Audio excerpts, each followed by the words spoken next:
Imagine, millions of fans in the stands, billions of views, private jets, luxury mansions, contracts others can only dream of.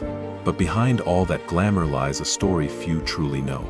It's not just about how he became a star, it's about how he survived long enough to become one. Cristiano Ronaldo was born in 1985 on the small island of Madeira, Portugal. His family was extremely poor. His father worked as a gardener. His mother cleaned houses. They often didn't have enough money for food. At one point, his mom even considered an abortion because she was terrified she wouldn't be able to feed another child. But she chose to keep him. And maybe that's the moment a legend was born. From the very beginning, Cristiano was obsessed with football. He played everywhere, on dusty streets, in empty lots, in backyards. Often barefoot, because he couldn't afford cleats. His ball was old and deflated, but to him, it was everything. He trained for hours every day while other kids rested or watched TV. He ran with weights on his ankles, jumped rope hundreds of times, pushed his body until he collapsed from exhaustion. Then he got back up and kept going. At age 12, he got a chance to join a football academy in Lisbon. It was his ticket out. But to take it, he had to leave home, alone. No parents. No friends. Just a small suitcase and a huge dream. At the academy, life was hard. Kids mocked his rural accent, his worn-out clothes, the fact that he wasn't from the city. Some nights, he cried himself to sleep, missing his family. But never, ever, on the pitch. Then, at 15, disaster struck. He was diagnosed with a heart condition, arrhythmia. Doctors told him, football is over for you. He had emergency surgery.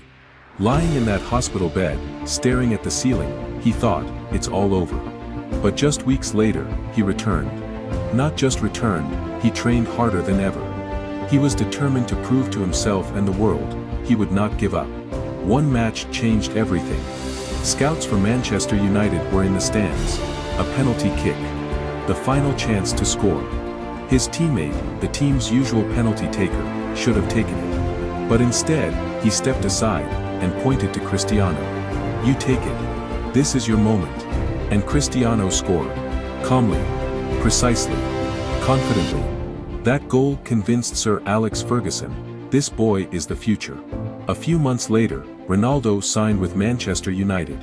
His dream had become real.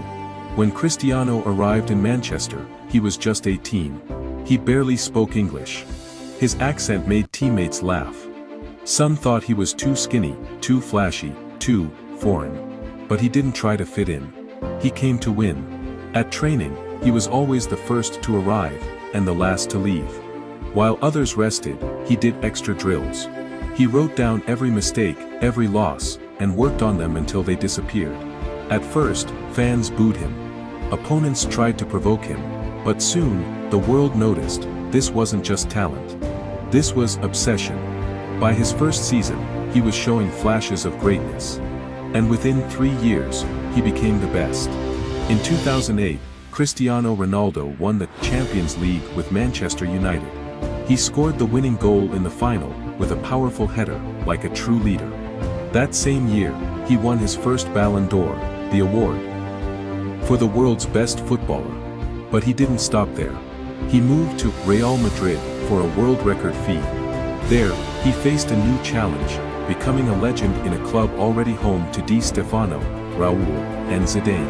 And he rose to it. He scored 450 goals for Real Madrid. Won 4 Champions Leagues in a row. Became the all-time top scorer in European club football. Later came Juventus, Al Nassr, even a return to Manchester. But no matter where he went, he stayed the same, hardworking, focused, unbreakable. Even today, at 40 years old, he trains like a rookie. No alcohol. No fried food. Sleeps on a strict schedule. Because he knows, talent is just the beginning. Real success is built in silence, when no one is watching. His net worth? Hundreds of millions.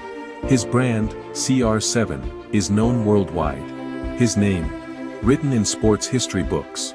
But the most important thing isn't the numbers. It's the example.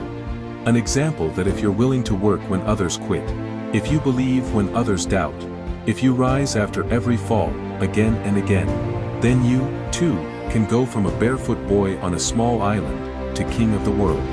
If this story inspired you, like this video, subscribe to the channel, and comment below. I'm going to make it too. Because your story, it's only just beginning.